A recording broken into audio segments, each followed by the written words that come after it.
Payayamin po natin at kilalanin ang Man of the Hour, Best Actor sa katatapos lang na MMFF o ang Metro Manila Film Festival para sa kanyang pagganap sa Green Bones ng GMA Pictures at ng GMA Public Affairs.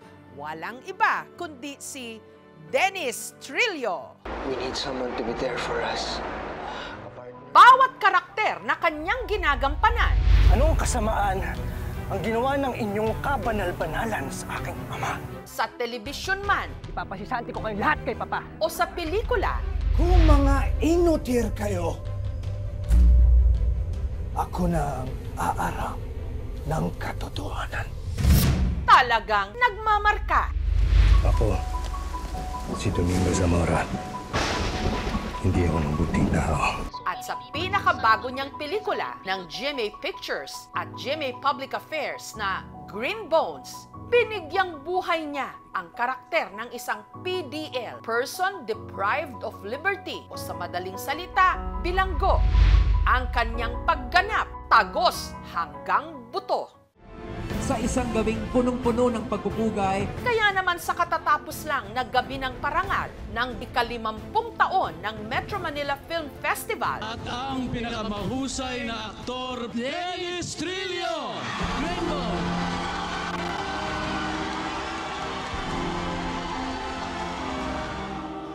naiuwi niya muli ang tropeyo para sa Best Actor. Wow! Para akong atakihin sa puso. Thank you! Mabuhay ang pelikulang Pilipino! Siya ang Man of the Hour, ang 50th MMFF Best Actor at Kapuso Drama King, Dennis Trillo. Dennis, thank you. Nitong Biyernes, nakapanayam ko si Dennis sa madalas niyang tambayang restaurant sa Marilake, sa Tanay Rizal. Congratulations. Thank you rin kasi naipanalo mo yung ating pelikula sa Public Affairs at sa GMA Pictures. Maraming salamat. Oh, ito ba yon? Pwede mahawakan? Pwede po. Sige Okay. po. Go ahead. Wow, ang bigat. Solid po talaga solid. siya. Grabe. Pero maganda yung trophy nila. Nag-sink in na ba sa'yo? Hanggang ngayon po, surreal pa rin ang dating. Araw-araw hindi ako natatapos magbasa ng mga comments, ng mga nagme-mention sa akin. Sarap din po sa pakiramdam. Hindi ito ang unang beses na nag-uwi si Dennis ng acting trophy sa MMFF. Taong 2004, nung nasungkit niya ang Best Supporting Actor Trophy sa war drama film na Aish Temas, 1941, Mahal Kita. Taong 2018 naman, nung naiuwi niya ang kanyang kauna-unahang MMFF Best Actor Award para sa pelikulang One Great Love. With winning comes even greater and more expectations. How are you handling that now? Basta hindi lang po nagpapapressure. Pag binigyan ka ng napakagandang material, kailangan talaga ibigay mo lang yung best mo. Every work, every opportunity, every chance na may bigay sa'yo. Alam ko na hindi ito posible. Ang Green Bones, kwento tungkol sa paniniwala sa mga pambihirang berdeng buto ng isang taong yumao at ang kabutihang sinisimbolo nito mula sa konsepto ng GMA Public Affairs Senior Program Manager na si JC Rubio.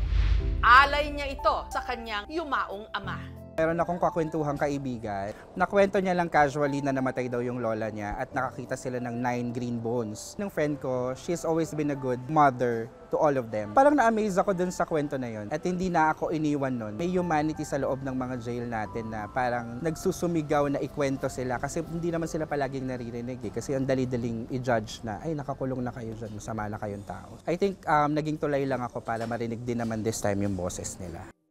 Ang Tree of Hope sa pelikulang Green Bones hango talaga sa Wish Tree sa General Trias City Jail sa Cavite, kung saan isinusulat ng mga preso ang kanilang mga hiling.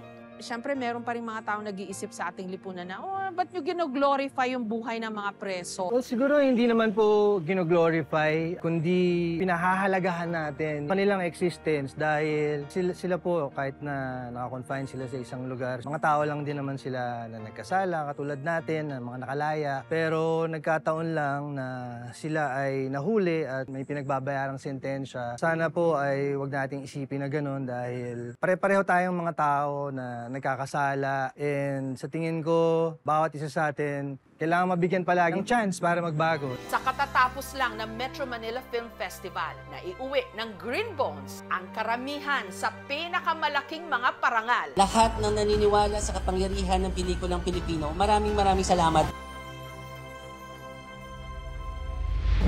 The court finds Domingo Zamora guilty. Pero ang pinaka-pinag-usapan sa pelikula, ang natatanging pagganap ni Dennis Trillo bilang si Domingo Zamora. Dito sa Green Bones, sabi nila, makakalimutan mo totally si Dennis Trillo. Ang makikita mo lang yung karakter niya na si Dom. Paano mo ginawa yun? Siguro po yung pagkakasulat kasi nung kwento, yung pagkakadetalye ng karakter niya habang binabasa ko yung script, talagang nakatulong po eh. Nakatulong din po yung pag-aaral ng sign language, saka yung mga pinag-aralan din po yung kung ano talaga yung ginagawa ng mga PDLs. Kaya po siguro naramdaman nila na buong-buo yung karakter. Grabing internalization siguro yun, ha? Galing po yung pag-choreograph sa amin ni Direk Zig dahil ang dami niyang kinuman dun sa barko na yun. Kung mapapansin niyo po dun sa pelikula, bibihira lang po yung dialogue. Kaya bawat kumpas ng kamay, talagang kailangan pakahulugan, bawat tingin, kailangan may kwento mo sa tinginan pa lang kung ano yung gustong parating ng eksena na yun. May nauuso ngayong challenge. Estilo ng pag-arte, gamit lang ang mga mata.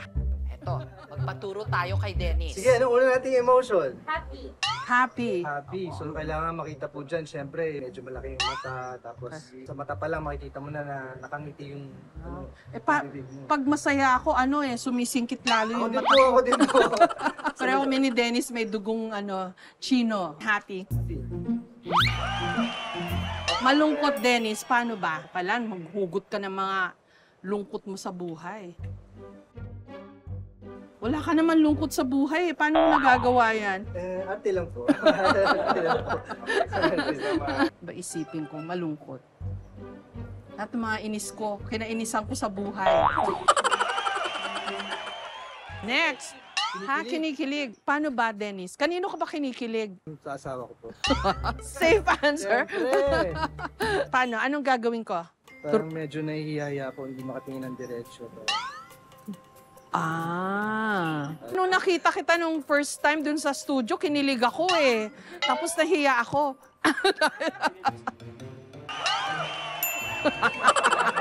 Ginaya ko siya. Meron palang dapat tumitingin-tingin sa baba, gano'n. Takot naman daw, Dennis. Ako pag natatakot, medyo napapatulala eh. So, Wow. parang gano'n. Master of emotions tong batang to. Try ko. Paano ba, Dennis? Kailan na-shock, gano'n? Parang shock, medyo nalalaki yung mata ng konti.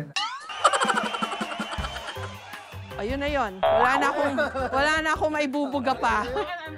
Oo. Mata-mata sa pananala ng gabi.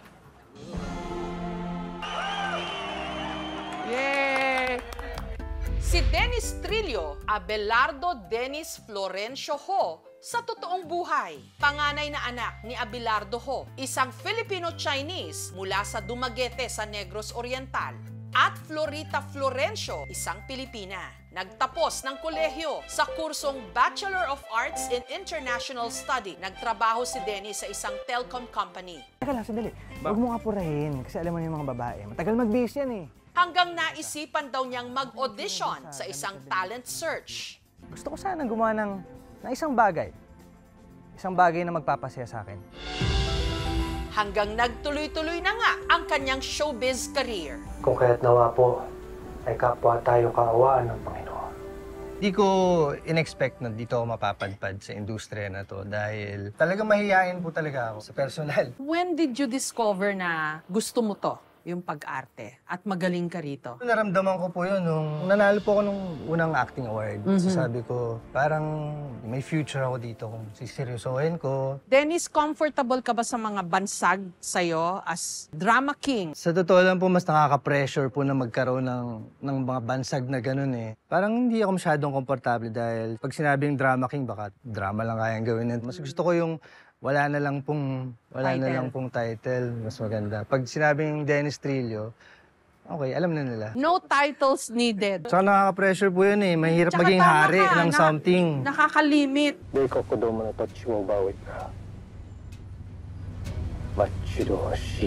Di ka ba nahihirapan? Kasi as an actor, syempre conscious ka lagi sa itsura mo, conscious ka sa projection mo, tapos ilalagay ka sa papel na totally makakalimutan mo yung sarili mo. Kailangan makita nila yung character na binuo ng artista, hindi yung artista yung makikita mo. Kailangan wag kang matakot na magpapangit o dumihan yung itsura mo or gustutin yung mukha mo. Siguro yun yung pinaka-secret. Mas gusto ko po na ganun yung mga eksena ko, yung madudumi, yung deglamorize ng konti dahil mas nahihirapan po ako magpapogi. Para sa akin, effort na mag-ayos. Anong dream role mo, Dennis? Meron po kami kasing gustong gawin na kwento ng isang serial killer. Grabe yung mga papel na gusto mo, ha? Gusto mo yung mga inmate ka, madungis, ngayon naman serial killer.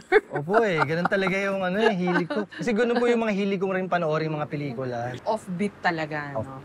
Kung hindi ako nagtago sa asyenda, kung hindi ko tinanggihan lahat ng alok mo para magkausap tayo, hindi tayo magkakalayo. May Dennis Trillo story ako. Fan na fan mo ako after ko manood nung Mulawin at saka yung My Husband's Lover. Tapos may sinut na plug sa GMA Studio. Di syempre lumapit ako sa Dennis, si Dennis Trillo. Pero paglapit ko sa'yo, sabi ko, ay, mahihain pala siya. Hindi ikaw yung typical na artista na machika. Bakit ganun? Hindi ko lang alam kung paano magsimula ng conversation. Medyo mababa po yung confidence ko sa sarili ko. Simula nun pa. Hindi ko alam kung bakit, pero Talaga? wala akong bilib sa sarili. Eh, galing-galing mong umarte. Gwapo ka naman. Bakit kulang ka sa confidence? Hindi ko po alam. Pag kinulang ng confidence si Dennis Trillo, paano pa kaya tayo, no? Siguro po iniiwasan ko lang na sumobra yung confidence. Kaya minimaintain ko lang na mababa lang palagi. Grounded. Hindi alam yun na marami sa'yo. Siguro po hindi lahat. Kasi iniisip na iba kapag artista ka, yung loud ka na tao, na ma-PR, makwento, pero hindi po lahat ganun eh. Aminado si Dennis na mahiyain talaga siya sa totoong buhay. Introvert. Pero sa TikTok, Hello everyone and welcome to my TikTok. tila ibang Dennis Trillo ang nagpapakengkoy. Ang sakit ng ulo ko. Kailangan ko ng forehead kiss. Pero napapanood ka namin nagti-TikTok ng kung ano-ano. Ano yun? Ibang facet ng personality mo, Dennis? Siyempre po sa trabaho natin, napaka-importante na role yung social media. Noon pa po talaga ako kinukulit na gumawa ng TikTok. Pero talagang hindi po yun yung personality ko. Hanggang parang last year, nag-decide ako na sige, susubukan ko. Ang balita ko nga, ito daw ang uso ngayon sa TikTok sa mga kabataan. Marami namang natutuwa. At wala siyang TikTok challenge na inaatrasan. Mapa-actingan. Ano, ang sarado mo kay Cortina dyan? Nakikita ko uma-acting eh. Kantahan, pati na sayawan. Pag nababasa ko yung mga comments, natutuwa sila. So, mas naiengganyo ako gumawa. Feeling ko kasi parang utang ko rin sa kanila yun kahit paano. Dahil for more than 20 years, hindi nila nakita yung side ko na ganun. Feeling ko, iniisip nila, ang boring na itong tao na to. So, parang sabi ko, bakit hindi ko pakita tong side na to? Madalas pa ngang umi-eksena ang kanyang misis sa kanyang TikTok videos. Si Ultimate Star Jeneline Mercado. Papa, yung mga bote ni Dylan hindi mo pa nahuhugas.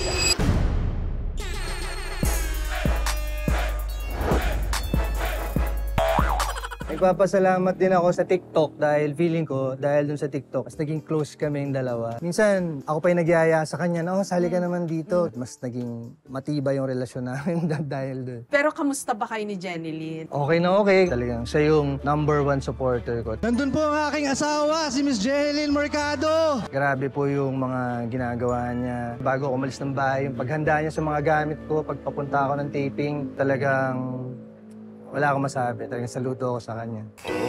Morning, mahal. Kiss mo na. Sa kabila ng kanyang busy schedule, sinisiguro raw ni Dennis na meron siyang family time. Lalo't lumalaki na ang anak nila ni Jenilyn na si Dylan Jade. Ako naman po, tinatry ko as much as possible maging hands-on, i-manage yung time. Gusto ko lang ma-maximize and itaas yung quality ng time. Yung panganay mo si Calix. So, kamusta naman kayo ni Calix? Okay naman po. First time niyang mag-Christmas na hindi kami kasama. Doon siya nag-Christmas sa US. Meron na kaming mga nakaplano na gagawin pagbalik niya. You co-parent Yes. for Calix. And si Jenilyn, meron din siyang panganay na anak, diba? Yeah, si Jazz naman Si po. Jazz. Lagi kami magkakasama. Basta wala kaming trabaho, talagang gusto namin kasama lang palagi yung pamilya. Hello, everybody! Hello, everyone! Pag wala sa syudad, narito sila sa Tanay, sa Rizal, kung saan meron silang rest house na gawa sa container van. Kamusta yung buhay dito? Ito po, pinipili namin na pumunta dito kapag walang trabaho, lalo na pag mahabang araw na walang trabaho. Dahil iba rin po yung buhay sa probinsya. Siguro dahil sa hangin na nalalanghap mo. Yo, first time ko sumaya sa TikTok! Bilang nagtitiktok ka rin lang daw din. Opo. Turuan mo raw ako. Oh, sige. Ganito po yun. Parang yun. 1, 2, bam. Tapos, sa bagalan ko lang po. De, tapos, ganun po. Tapos, bam, bam, bam, bam. Ayun.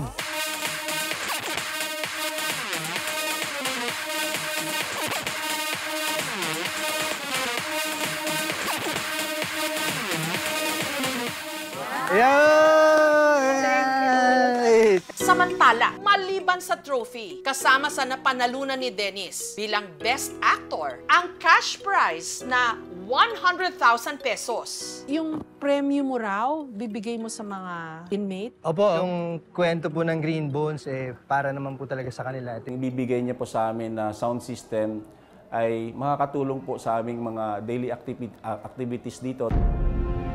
Doon sa Green Bones, mayroong Tree of Hope. Opo. Kung saan isusulat mo kung ano yung pangarap mo sa buhay. Sa totoong buhay, kung ikaw tatanungin, Dennis, at may Tree of Hope talaga, anong isusulat mo at isasabit mo doon? Siguro, matapos na ang gera.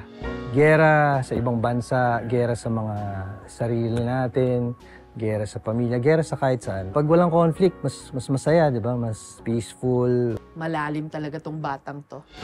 Dahil sa husay ni Dennis Trillo, ng cast, ng production staff, at ng mga namuno ng Green Bones, marami na ngayon ang naniniwala sa kahalagahan ng pagiging mabuti, hindi lang sa sarili, kundi lalo na sa ating kapwa. Reminder talaga na huwag makakalimot, gumawa ng kabutihan, mas piliin maging mabuti. Thank you, Dennis. Thank you rin po, ma'am. You deserve Salamat it. po. Congratulations. Matagal mo na akong fan. Wow, thank you po. Thank you. Sarap. Thank you pumayag ka gawin yung Green Bones for Public Affairs. Opo, oo naman, syempre. Thank you! Mabuhay ang pelikula Pilipino! Thank you for watching, mga kapuso. Kung nagustuhan niyo po ang videong ito, subscribe na sa GMA Public Affairs YouTube channel. And don't forget to hit the bell button for our latest updates.